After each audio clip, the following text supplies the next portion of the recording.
Magandang umaga po. Una sa lahat, maraming salamat po sa inyong imbitasyon at para po doon sa katanungan sa atin.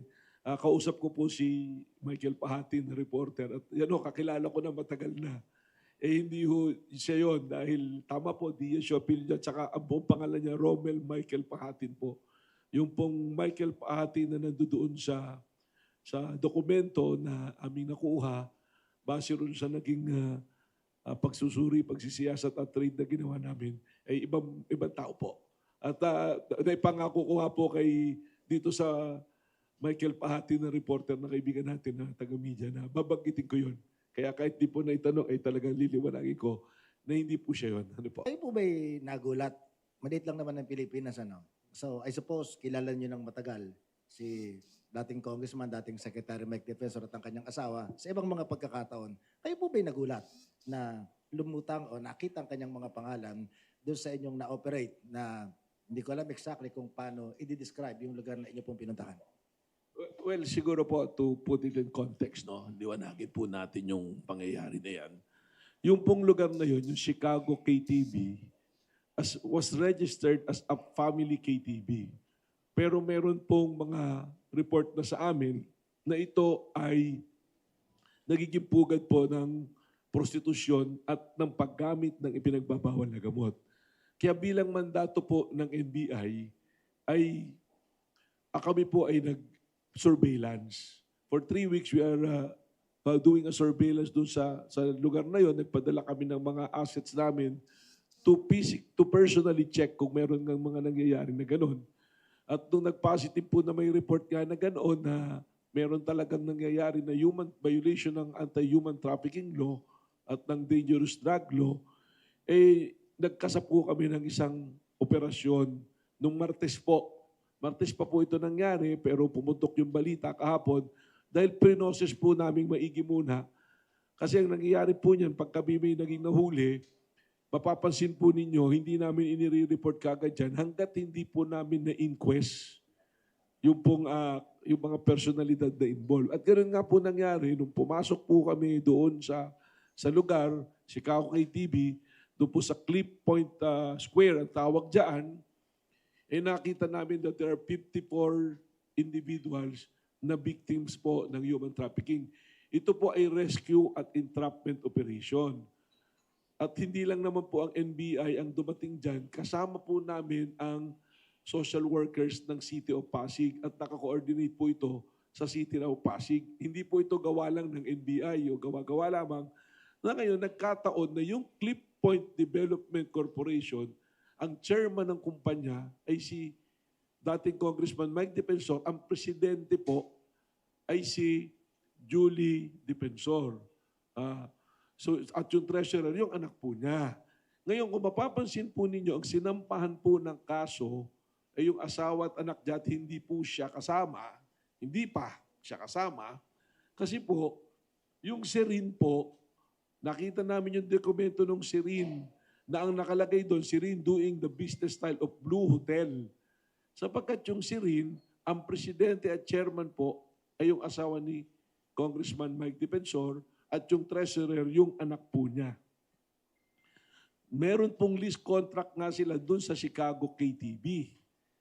Nung tinignan namin po yung mga opisyal at treasurer nito ng Chicago KTV, Cherry Del Rosario, ay incorporator din nung Cliff Point. Meron pong gano'n, may sanga-sanga na interlocking directors, owners, and officers. Ang malinaw po, nung pumasok kami doon sa KTV, malinaw na meron pong nangyayari na sexual trade. That qualifies human trafficking. Paano po ba nangyayari yung human trafficking? 3 elemento po yan. Yung pong tinatawag dyan, yung act, yung pong motive yan, sinasabi, at yung purpose. Paano po ginagawa? Recruitment. So para po hindi na natin palawigin, recruitment. Sabihin, nag-recruit ako ng mga kababaihan, magtrabaho kayo rito sa aming KTV na ang tawag na ngayon, hindi na po GRO, Customer CCA na Customer Care Assistant. Upgrade na po. Ano po? So recruitment, first element. Second element po, yung may pananakot ba, pamimilit, yun po yung sinasabi ni Congressman Mike Defensor. Wala namang pilitan dyan eh. Pero ang nakalimutan po niya, isa rin sa elemento kung meron pong fraud, yung pong pangyayaya sa'yo, and they prey upon your pagiging mahirap, kailangan mo ng pera, kakausapin ka, customer care assistant ka, pero gusto mo bang kumita na extra? Oh, meron tayong bisita rito, may gusto sa'yo eh. Kasama po yun na element. Hindi pong pilitan lang, oy, makipagtali ka dyan sa lalaki na yan. Kasama po na element yun. At ano po ang ending, ang purpose? Sexual exploitation, prostitution. Tatlong elemento ng human trafficking, pasok po. So meron po, hindi po ba? Saan nangyari? Doon po sa KTB na Chicago, na tama po. May lease contract with Serin Development Corporation. Yun po yung sa ground floor. Nung pinasok po namin dyan, merong hagdanan papuntang second floor at doon umakyat kami, yun na po yung Blue Hotel na pinapatakbo ng Serin Corporation na ang presidente at chairman ay ang asawa niya at ang treasurer yung anak niya. Anong sabi po ni Mike Defensor doon sa interview niya kagabi doon sa isang istasyon? Matagal nang hininto yan, 2019 na. Pero nung tinanong, sino pinagpasahan, hindi nila masabi. Kasi nungalingan po. Hawak ko po ang dokumento, ang lease contract was signed 2025, ang nakapirma, asawa po niya. At ang business permit po nila sa Pasig, si Rin pa rin, for 2026. Eh sino po kayo na nagsisinungaling? Though I challenge Mike Defensor, pati po yung asawa niya, huwag nating dalhin sa usapin ng politika at huwag mo sabihin na dinala ko ang pamilya mo dahil sa politika.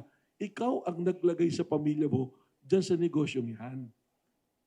Just to give you a background pati, nung amin tinitrace back ang history, ang pangalan pala nito ay Beneto Luna, yung KTB.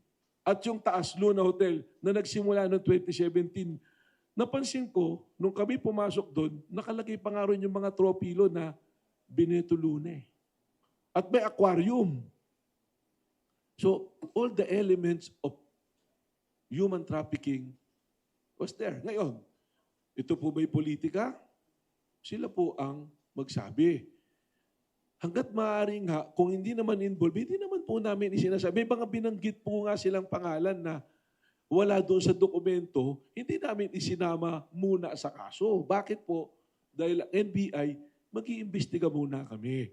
Hindi muna namin sinama yung Cliff Point Development Corporation dahil malinaw doon sa lease contract ng Serin at ng Chicago, sila yung magkakausap. Yun nga lamang, nung amin na pong iniimbestigahan, mas malinaw ngayon na may interlocking directors, interlocking owners, interlocking officers. So, sabihin, alam. Tsaka, kung mapansin nyo yung interview ni kagalang-galang Mike Defensor, alam na alam niya yung mga operation eh. Sabi nga niya, marami pang ibang club dyan, but ito lang yung pinapasok, politika to.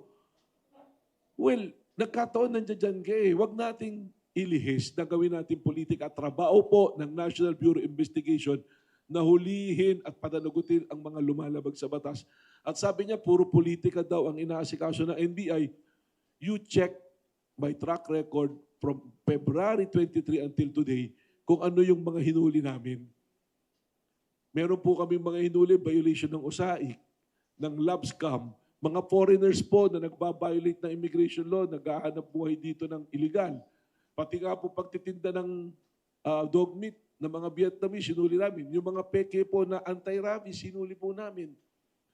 In my more than 50 days po dito, i-check nyo po yung track record. This is yung sinasabi po ni former Congressman Mike Defensor, is very unfair to the men and women of NBI and the law enforcement. Huwag po nating insultuhin yung ating mga kasama na nunungkulan. Ako ngayon na magsasabi, kung may personal ka sa akin, dahil iniisip kong pinupolitika kita, huwag nating idamay yung mararangal na nanunungkulan sa National Bureau of Investigation. At lahat po kami doon, ginagawa namin marangal yung trabaho po namin.